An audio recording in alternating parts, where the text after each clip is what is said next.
ವಚನ ಸತ್ಯ ವಚನ ಭೂಮಿಗೆ ಬಂದ ವಚನ ವಚನ ಸತ್ಯ ವಚನ ಭೂಮಿಗೆ ಬಂದ ವಚನ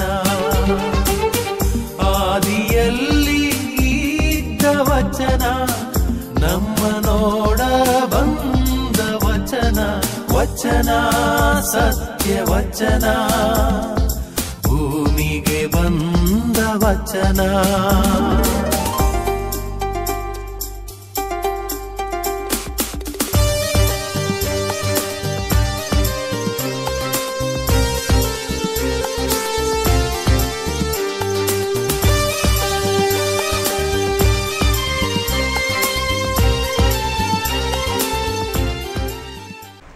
ಪ್ರಿಯರೇ, ವಚನಾಮೃತ ಕಾರ್ಯಕ್ರಮಕ್ಕೆ ನಿಮ್ಮೆಲ್ಲರನ್ನು ಸ್ವಾಗತಿಸುತ್ತೇನೆ. ದೇವರ ವಾಕ್ಯವನ್ನು ಆಲಿಸಿಕೊಂಡು ಈ ದಿನದ ಪ್ರಾರ್ಥನೆಯನ್ನು ನಾವೀಗ ಆರಂಭ ಮಾಡೋಣ. ಹಳೆ ಒಡಂಬಡಿಕೆಯ ಜ್ಞಾನೋಕ್ತಿಗಳು ಪುಸ್ತಕದಿಂದ ವಾಚನ 11ನೇ ಅಧ್ಯಾಯ ವಾಕ್ಯ 12. ನೆರೆಯವನನ್ನು ತೃಣೀಕರಿಸುವವನು ಬುದ್ಧಿಹೀನ, ವಿವೇಕಿಯು ಅದರ ಬಗ್ಗೆ ತಾಳುವನು ಮೌನ. ನೆರೆಯವನನ್ನು ತೃಣೀಕರಿಸುವವನು ಬುದ್ಧಿಹೀನ, ವಿವೇಕಿಯು ಅದರ ಬಗ್ಗೆ ತಾಳುವನು ಮೌನ. ದೇವರ ವಾಕ್ಯವಿದು, ದೇವರಿಗೆ ಕೃತಜ್ಞತೆ ಸಲ್ಲಲಿ. ಪ್ರಿಯರೇ, ಒಂದು ತುಂಬ ಅರ್ಥಪೂರ್ಣವಾದ ಮಾತು. ನೆರೆಯವರನ್ನು ತೃಣೀಕರಿಸುವವನು ಅಂತ ಹೇಳಿದರೆ ಹೀಯಾಳಿಸುವವನು ಅಥವಾ ನೆರೆಯವರೊಂದಿಗೆ ಜಗಳ ತೆಗೆಯುವವನು ಆತನು ಬುದ್ಧಿಹೀನ. ಯಾಕಾಗಿ ಹೀಗೆ ಹೇಳಲಾಗಿದೆ?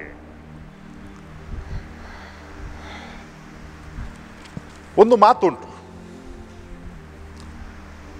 ಜಾಣ್ಮೆಯಿಂದ ಕೂಡಿದಂತಹ ಬುದ್ಧಿ ಮಾತು. ನಮ್ಮ ಮಿತ್ರರು ಎಷ್ಟೇ ಅವರು ನಮಗೆ ಹತ್ತಿರ ಇದ್ದರೂ ಕೂಡ ದೈಹಿಕವಾಗಿ ಅಂತ ಹೇಳಿದರೆ ನಮ್ಮ ಜೊತೆಯಲ್ಲೇ, ನಮ್ಮ ಹತ್ತಿರದಲ್ಲೇ ಅವರು ಜೀವಿಸುವುದಿಲ್ಲ. ಅವರು ಎಲ್ಲೇ ಇರ್ತಾರೆ. ನಮ್ಮ ಸಂಬಂಧಿಕರು ಕೂಡ ಅವರು ನಮಗೆ ಎಷ್ಟೇ ಬೇಕಾಗಿದ್ದರೂ ಕೂಡ ಅವರು ಕೂಡ ಸಮೀಪದಲ್ಲಿ ಇರುತ್ತಾರೆ ಅಂತ ಹೇಳಲಿಕ್ಕೆ ಆಗಲ್ಲ. ಅವರು ಕೂಡ ಎಲ್ಲೇ ಇರ್ತಾರೆ. ಸ್ವತಃ ಮನೆಯವರು ಕೂಡ ಅವರು ಎಲ್ಲಿಯೋ ವಾಸವಾಗಿರ್ತಾರೆ. ಇತ್ತೀಚಿನ ದಿನಗಳಲ್ಲಿ ಮಕ್ಕಳಿಗೆ ಉತ್ತಮ ವಿದ್ಯಾಭ್ಯಾಸವನ್ನು ಕೊಟ್ಟ ನಂತರ ಅವರ ತಮ್ಮ ಪಾಡಿಗೆ ಏನಾದರೂ ಗಳಿಸಲಿಕ್ಕೆ ಅಂತ ಪರ ಊರಿಗೆ ಹೋಗಿರ್ತಾರೆ. ಇಲ್ಲೇ ಊರಿನಲ್ಲಿ ಕೆಲಸ ಮಾಡಿದರೆ ಏನು ಗಳಿಸಿದ್ದು ಉಳಿತಾಯ ಮಾಡಲಿಕ್ಕೆ ಆಗಲ್ಲ.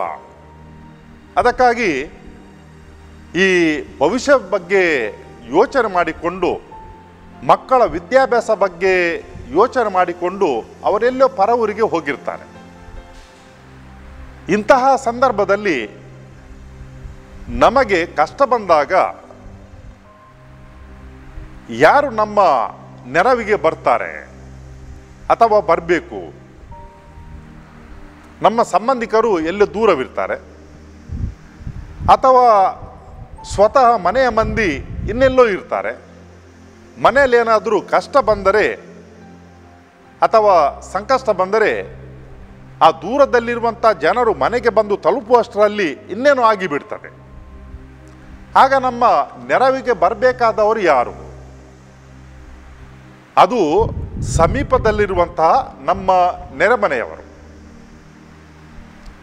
ಅದಕ್ಕಾಗಿ ನಾವು ನೆರೆಮನೆಯವರೊಂದಿಗೆ ವ್ಯವಹಾರ ಮಾಡುವಾಗ ತುಂಬ ಜಾಗರೂಕತೆಯಿಂದ ಇರಬೇಕು, ಸೂಕ್ಷ್ಮತೆಯಿಂದ ನಾವು ಇರಬೇಕಾಗ್ತದೆ. ಈ ಸಮೀಪದಲ್ಲಿ ನೆರೆಹೊರೆಯಲ್ಲಿ ಜೀವಿಸ್ತಿರುವಾಗ ಹೆಚ್ಚು ಕಡಿಮೆ ಆಗೇ ಆಗಿರ್ತದೆ. ಹಲವಾರು ಕಾರಣಗಳಿಗಾಗಿ ಏನಾದರೂ ಸ್ವಲ್ಪ ಹೆಚ್ಚು ಕಮ್ಮಿ ಆಗಿಯೇ ಇರ್ತದೆ.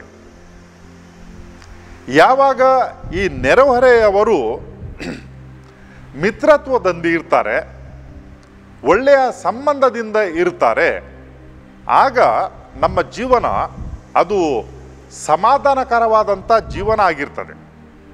ನಮ್ಮಲ್ಲಿ ಎಷ್ಟೇ ಬೇಕಾದರೂ ಇರಬಹುದು, ಆದರೆ ನಮ್ಮ ಹತ್ತಿರದಲ್ಲಿ ಸಮೀಪದಲ್ಲಿರುವಂಥ ನೆರೆಹೊರೆಯೊಂದಿಗೆ ಒಂದು ವೇಳೆ ನಮ್ಮ ಸಂಬಂಧ ಒಳ್ಳೆಯದಿಲ್ಲದಿದ್ದರೆ ನಮಗೆ ಸಮಾಧಾನದಿಂದ ಜೀವಿಸಲಿಕ್ಕೆ ತುಂಬ ಕಷ್ಟ. ಅದಕ್ಕಾಗಿ ಏನು ಮಾಡಬೇಕು? ಏನೋ ಸ್ವಲ್ಪ ಹೆಚ್ಚು ಕಡಿಮೆ ಆಗಿರ್ಬೋದು. ಅಂಥ ಸಂದರ್ಭದಲ್ಲಿ ನಾವು ಜಾಣ್ಮೆಯಿಂದ ವರ್ತಿಸಬೇಕಾಗ್ತದೆ. ಸಿಟ್ಟು ಬರ್ತದೆ, ತಕ್ಷಣಕ್ಕೆ ಏನಾದರೂ ಹೇಳಿಬಿಟ್ಟರೆ ಅದರ ಪರಿಣಾಮ ಅದು ದೀರ್ಘಕಾಲದವರೆಗೆ ಇರ್ತದೆ, ಸರಿ ಮಾಡಲಿಕ್ಕೆ ಕಷ್ಟ. ಇಂತಹ ಘಟನೆಗಳು, ಸಂದರ್ಭಗಳು ನಮಗೆ ಬೇಕಾದಷ್ಟು ನೋಡಲಿಕ್ಕೆ ಸಿಗ್ತವೆ. ಏನೋ ಸ್ವಲ್ಪ ಜಾಗದ ವಿಷಯವಾಗಿ ಅಥವಾ ಪ್ರಾಣಿ ಪಕ್ಷಿಗಳು ಆ ಕಡೆ ಈ ಕಡೆ ಹೋದವು ಎಂಬ ಕಾರಣಕ್ಕಾಗಿ ಕಿತ್ತಾಟ, ಜಗಳ ಆರಂಭ ಆಗ್ತದೆ. ನಂತರ ಅದು ತಲೆಮಾರು ತನಕ ಉಳಿಯುತ್ತದೆ. ಕೋರ್ಟಿನಲ್ಲಿ ಕೇಸ್, ಒಬ್ಬರು ಇನ್ನೊಬ್ಬರನ್ನು ನೋಡಲಿಕ್ಕೆ ಆಗಲ್ಲ, ಮಾತುಕತೆ ಇಲ್ಲ, ಹಬ್ಬ ಹರಿದಿನಗಳಲ್ಲಿ ಒಬ್ಬರು ಇನ್ನೊಬ್ಬರ ಮುಖ ನೋಡುವ ಹಾಗಿಲ್ಲ, ಆಹ್ವಾನ ಮಾಡುವ ಹಾಗಿಲ್ಲ, ಮಾಡಿದರೂ ಕೂಡ ಹೋಗುವಂತಿಲ್ಲ. ಈ ರೀತಿಯಲ್ಲಿದ್ದರೆ ಏನಾಗ್ತದೆ ಅಂತ ಹೇಳಿದ್ರೆ ಮನಸ್ಸಿಗೆ ತೃಪ್ತಿ ಇರುವುದಿಲ್ಲ ಅಥವಾ ಸಮಾಧಾನ ಇರುವುದಿಲ್ಲ. ಯಾವಾಗಲೂ ಕೂಡ ಒಂದು ಭಿನ್ನವಾದಂಥ ದೃಷ್ಟಿಯಲ್ಲಿ ನೋಡ್ತಾ ಇರ್ತಾರೆ, ಸಂಶಯದ ದೃಷ್ಟಿಯಿಂದ ನೋಡ್ತಾ ಇರ್ತಾರೆ. ಮಾತನಾಡುವಾಗ ಏನಾದರೂ ಹೆಚ್ಚು ಕಮ್ಮಿ ಆದರೆ ಅವರು ನಮ್ಮ ಬಗ್ಗೆ ಮಾತನಾಡಿದರು ಎಂಬ ಒಂದು ಸಂಶಯ ಬರ್ತದೆ. ನಾವು ಮಾತನಾಡಿದ್ದು ಅವರಿಗೆ ಹಿಡಿಸುವುದಿಲ್ಲ. ನೆರೆಯವರಲ್ಲಿ ಒಂದು ವೇಳೆ ಸಂಬಂಧ ಒಳ್ಳೆಯದಿಲ್ಲದಿದ್ದರೆ ಅದು ಬದುಕು ನರಕವಾದಂತೆಯೇ ಸಮ ಅಂತ ಹೇಳ್ಬೋದು. ಅದಕ್ಕಾಗಿ ಯಾರು ನೆರೆಯವರ ಹತ್ರ ಈ ಜಗಳ ತೆಗೆಯುತ್ತಾರೆ ಅವರು ಬುದ್ಧಿಹೀನರು. ವಿವೇಕ ಏನು ಮಾಡ್ತಾರೆ? ವಿವೇಕವುಳ್ಳವರು ಏನು ಮಾಡ್ತಾರೆ? ಅವರಿಗೆ ಕೂಡ ಅನ್ನಿಸ್ತದೆ ಅವರು ಮಾಡಿದ್ದು ಸರಿಯಲ್ಲ ಅಂತ ಹೇಳಿಕೊಂಡು ಅನ್ನಿಸ್ತದೆ. ಆದರೆ ಏನು ಮಾಡ್ತಾರೆ ಅಂತ ಹೇಳಿದ್ರೆ ಮೌನ ತಳೆಯುತ್ತಾರೆ, ಮೌನ ವಹಿಸ್ತಾರೆ. ಒಳಗೆ ಅವರಿಗೆ ಕೂಡ ನೋವಾಗ್ತದೆ, ಅನ್ನಿಸ್ತದೆ, ಆದರೆ ಕೂಡ ಅವರು ಮೌನ ವಹಿಸ್ತಾರೆ. ಕಳೆದ ಕೆಲವು ದಿನಗಳ ಮುಂಚೆ ಒಂದು ಘಟನೆ ನಡೆಯಿತು. ಅದು ಘಟನೆ ನಾಯಿಗಳ ಘಟನೆ. 2 ಮನೆಯ ನಾಯಿಗಳು ಕಚ್ಚಾಡಿಕೊಂಡವು. ಒಂದು ಮನೆಯ ನಾಯಿಗೆ ತುಂಬ ಗಾಯ ಆಯಿತು. ಜಗಳ ಮಾಡಬೇಕಿದ್ರೆ, ದ್ವೇಷದಲ್ಲಿ ಇರಬೇಕಿದ್ರೆ ಅಷ್ಟೇ ಸಾಕು. ಆದರೆ ಯಾವ ಮನೆಯ ನಾಯಿಗೆ ತುಂಬ ಗಾಯ ಆಗಿತ್ತು, ಕಡಿತವಾಗಿತ್ತು, ಅವರು ಮೌನ ವಹಿಸಿದರು. ಯಾಕಂತ ಹೇಳಿದರೆ ಈ ನಾಯಿಗಳಿಗಾಗಿ ನಾವು ಮನುಷ್ಯ ಸಂಬಂಧವನ್ನು ಹಾಳು ಮಾಡಿದರೆ ಯಾರಿಗೆ ನಷ್ಟ ಆಗ್ತದೆ? ನಾಯಿಗಳಿಗೆ ತಿಳಿಯುವುದಿಲ್ಲ. ಅವುಗಳನ್ನು ಕಟ್ಟಿ ಹಾಕಬಹುದು, ಗೂಡ್ನಲ್ಲಿ ಇಡಬಹುದು. ಅವುಗಳಿಂದಾಗಿ 2 ಮನೆಯವರಿಗೆ ಜಗಳ ಆಗಿದೆ ಅಂತ ಹೇಳಿಕೊಂಡು ಆ ಮೂಕ ಪ್ರಾಣಿಗಳಿಗೆ ತಿಳಿಯಲ್ಲ. ಆದರೆ ಏನಾಗ್ತದಂತ ಹೇಳಿದರೆ ಆ ಮೂಕ ಪ್ರಾಣಿಗಳಿಂದಾಗಿ ತಿಳುವಳಿಕೆ ಇಲ್ಲದಂಥ ಪ್ರಾಣಿಗಳಿಂದಾಗಿ ತಿಳುವಳಿಕೆ ಉಳ್ಳಂಥ ಮನುಷ್ಯರು ಅವರು ಮೂಕರಾಗಿ ಬಿಡ್ತಾರೆ. ಒಬ್ಬರಿನ್ನೊಬ್ಬರ ಹತ್ರ ಮಾತನಾಡಲಿಕ್ಕೆ ಸಾಧ್ಯ ಇಲ್ಲ. ನೋಡಿ ಪ್ರಿಯರೇ, ಇಂಥ ಘಟನೆಗಳು ಎಲ್ಲಿ ನಡೆಯುವುದಿಲ್ಲ. ಕೆಲವು ಸಾರಿ ಈ ನಾಯಿಗಳಿಗಾಗಿ ಇರಬಹುದು, ಇನ್ನು ಕೆಲವರು ಬಾರಿ ಈ ದನ ಇರಬಹುದು, ಅಥವಾ ಇನ್ನೇನು ಎತ್ತಿ ಇರಬಹುದು, ಬಂದು ಹುಲ್ಲು ಅಥವಾ ಇನ್ನೇನು ತರಕಾರಿ ಮಾಡಿದ್ದು ತಿನ್ನಬಹುದು. ಅಂತಹ ಸಂದರ್ಭದಲ್ಲಿ ಕೂಡ ಸಿಟ್ಟು ಬರ್ತದೆ. ನಾವು ಕಷ್ಟ ವಹಿಸಿದ್ದೇವೆ, ಪರಿಶ್ರಮ ಮಾಡಿದ್ದೇವೆ, ಎಲ್ಲ ಹೋಯಿತು ಅಂತ ಸಿಟ್ಟು ಬರ್ತದೆ. ಏನು ಮಾಡಲಿಕ್ಕಾಗ್ತದೆ? ಸಿಟ್ಟು ನಮಗೆ ಹತೋಟಿಯಲ್ಲಿ ಇಡ್ಲಿಕ್ಕೆ ಆಗದಿದ್ದರೆ ಥಟ್ಟನೆ ಅಂತ ಹೇಳಿಕೊಂಡು ಅದು ಹೊರ ಹೊಮ್ಮಿಯುತ್ತದೆ. ಪರಿಣಾಮ ಏನಾಗ್ತದೆ ಅಂತ ಹೇಳಿದರೆ ಅಲ್ಲೇ ಮುಗಿದು ಹೋಯ್ತರೆ ಒಳ್ಳೆಯದು. ದೀರ್ಘಕಾಲ ಉಳಿದರೆ ತುಂಬ ಕಷ್ಟ ಆಗ್ತದೆ. ಸಂಬಂಧಗಳು ಹಾಳಾಗಿ ಹೋಗ್ತವೆ.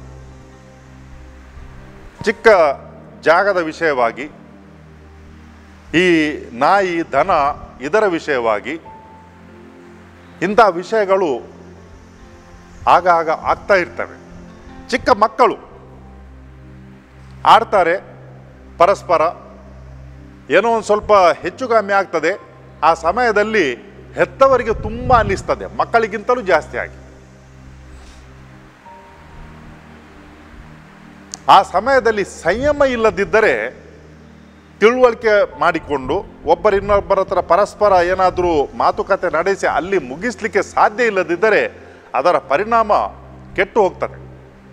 ದೀರ್ಘಕಾಲ ಉಳಿತದೆ, ಒಂದು ತಲೆಮಾರು ತನಕ ಉಳಿತದೆ. ಅಲ್ಲೇ ಮುಗಿದು ಹೋಗ್ತಿರೋ ಹೋಯ್ತು, ಇಲ್ಲದಿದ್ದರೆ ಇನ್ನೊಂದು ತಲೆಮಾರಕ್ಕೆ ಅದು ಮುಂದುವರಿಸಿಕೊಂಡು ಹೋಗ್ತದೆ. ಅದಕ್ಕಾಗಿ ನಮಗೆ ಒಂದು ವೇಳೆ ತುಂಬ ಮಿತ್ರತ್ವದಿಂದ ಬಾಳಲಿಕ್ಕೆ ಸಾಧ್ಯ ಇಲ್ಲದಿದ್ದರೆ ಕನಿಷ್ಠ ಪಕ್ಷ ಮಾತುಕತೆ ಇರುವಷ್ಟು ಆ ಸಂಬಂಧ ನಮ್ಮಲ್ಲಿ ಇರಬೇಕು. ನಾವು ನೋಡ್ತೇವೆ ಏನಂತ ಹೇಳಿದರೆ, ದೇವಾಲಯಕ್ಕೆ ಹೋಗಿ ಪ್ರಾರ್ಥನೆ ಮಾಡ್ತಾರೆ ಜನ, ಆದರೆ ಅಲ್ಲೇ ಹತ್ತಿರದಲ್ಲಿ ಸಮೀಪದಲ್ಲಿರುವಂತಹ ಮನೆಯಲ್ಲಿ ಪ್ರಾರ್ಥನೆ ನಡೆಯುವಾಗ ದೇವರ ವಾಕ್ಯವನ್ನು ಓದಿ ಅದರ ಬಗ್ಗೆ ಏನಾದರೂ ಒಳಿತು ಮಾಡುವಾಗ ಒಂದು ಮನೆಯವರು ಇನ್ನೊಂದು ಮನೆಗೆ ಹೋಗಲ್ಲ. ಯಾಕೆಂತ ಹೇಳಿದರೆ ಸಂಬಂಧ ಒಳ್ಳೆದಿಲ್ಲ. ಈ ದೇವಾಲಯಕ್ಕೆ ಹೋಗಿ ದೇವರ ಹತ್ರ ಪ್ರಾರ್ಥನೆ ಮಾಡಿ ಒಂದು ವೇಳೆ ಪಕ್ಕದಲ್ಲಿರುವಂಥ ಮನೆಯವರ ಹತ್ರ ನಮಗೆ ಮಾತಾಡಲಿಕ್ಕೆ ಆಗದಿದ್ದರೆ ಆ ದೇವಾಲಯದಲ್ಲಿ ಮಾಡಿದಂಥ ಪ್ರಾರ್ಥನೆಗೆ ಅರ್ಥ ಏನು?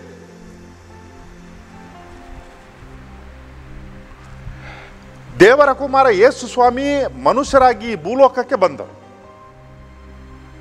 ನಾವು ಯಾವ ರೀತಿ ಒಬ್ಬರು ಇನ್ನೊಬ್ಬರ ಹತ್ರ ಸಹೋದರತ್ವದಲ್ಲಿ ಬಾಳ್ಬೇಕು, ಮಿತ್ರತ್ವದಲ್ಲಿ ಇರಬೇಕು, ಇನ್ನೊಬ್ಬರ ಕಷ್ಟ ಸಂಕಷ್ಟದಲ್ಲಿ ಭಾಗಿಯಾಗಬೇಕಂತ ತೋರಿಸಿಕೊಟ್ಟರು.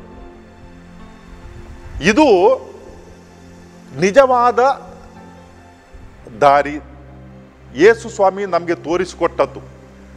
ಇದು ಸರಿಯಾದ ದಾರಿ. ಯಾಕಂತ ಹೇಳಿದರೆ ದೇವರ ಕುಮಾರ ಈ ಭೂಲೋಕಕ್ಕೆ ಬಂದು ನಮಗೆ ತೋರಿಸಿಕೊಟ್ಟಿದ್ದಾರೆ, ಇನ್ಯಾರು ಹೇಳಿಕೊಟ್ಟಂಥ ಈ ದಾರಿಯಲ್ಲ. ಅದಕ್ಕಾಗಿ ದೇವರಿಗೆ ಮೆಚ್ಚುವಂತಹ ರೀತಿ ಯಾವುದಂತ ಹೇಳಿದರೆ ದೇವರ ಕುಮಾರ ನಮಗೆ ಹೇಳಿಕೊಟ್ಟಂತಹ ಮಾತು, ಅವರ ಆ ಬೋಧನೆ, ಅವರ ಜೀವನ ನಮಗೆಲ್ಲರಿಗೂ ಕೂಡ ದಾರಿ.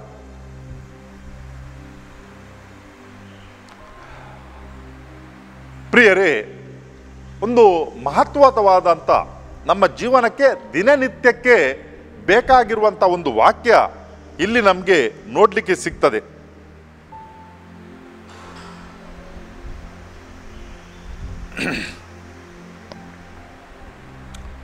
ನಮ್ಮ ನಿತ್ಯ ಜೀವನಕ್ಕೆ ತುಂಬ ಉಪಯೋಗವಾದಂಥದ್ದು.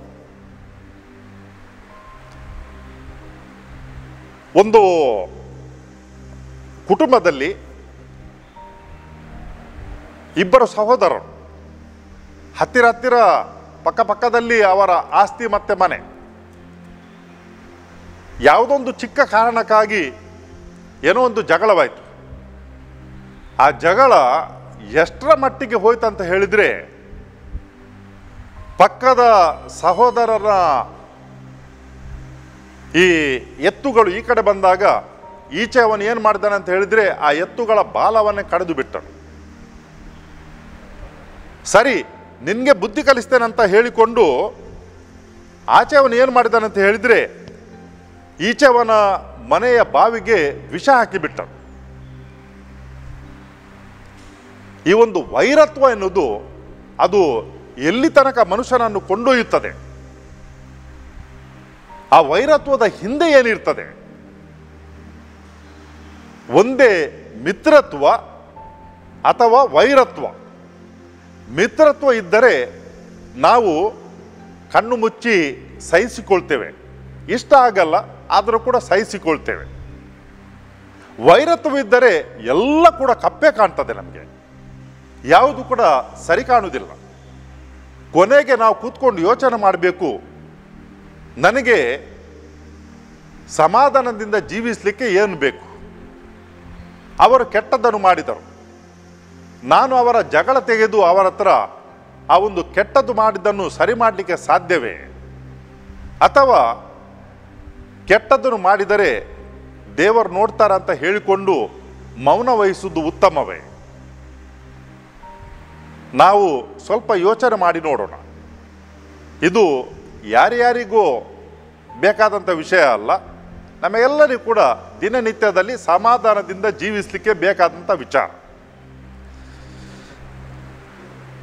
ಕರ್ತರಾದ ದೇವರೇ, ಇವತ್ತಿನ ದಿವಸ ಈ ಜ್ಞಾನೋಕ್ತಿಗಳ ಪುಸ್ತಕದಿಂದ ನಾವೊಂದು ವಾಕ್ಯವನ್ನು ಧ್ಯಾನ ಮಾಡಿದ್ದೆವು. ನಾವು ಸಮಾಜದಲ್ಲಿ ಜೀವಿಸ್ತಿರುವಾಗ ನಮ್ಮ ಪಕ್ಕದಲ್ಲಿ ನೆರೆಯವರು ಇರ್ತಾರೆ. ಅವರೊಂದಿಗೆ ನಾವು ಬಾಳ್ಬೇಕು. ಇಂಥ ಸಂದರ್ಭದಲ್ಲಿ ನಮಗೆ ಸಹನೆ, ಅರ್ಥ ಮಾಡಿಕೊಳ್ಳುವಂಥ ಶಕ್ತಿ ಬೇಕು. ಇದೆಲ್ಲವನ್ನು ನಮಗೆ ನೀವು ದಯಪಾಲಿಸಿ. ಈ ಕಾರ್ಯಕ್ರಮದಲ್ಲಿ ಪಾಲ್ಗೊಳ್ಳುತ್ತಿರುವಂಥ ಪ್ರತಿಯೊಬ್ಬರ ಮೇಲೆ ನಿಮ್ಮ ಅನಂತ ಆಶೀರ್ವಾದವನ್ನು ಸುರಿಸಿರಿ. ಹಾಗೂ ಎಲ್ಲಿ ಈ ಶತ್ರುತ್ವ ಉಂಟು, ಎಲ್ಲಿ ದ್ವೇಷ ಉಂಟು, ಅದನ್ನು ಮೆಟ್ಟಿ ತುಳಿದು ಮೇಲೆ ಬರುವಂಥ ಶಕ್ತಿಯನ್ನು ಈ ಕಾರ್ಯಕ್ರಮದಲ್ಲಿ ಪಾಲ್ಗೊಳ್ಳುತ್ತಿರುವಂಥ ಎಲ್ಲರಿಗೂ ಕೂಡ ದಯಪಾಲಿಸೆಂದು ನಿಮ್ಮನ್ನು ಪ್ರಾರ್ಥಿಸುತ್ತೇವೆ.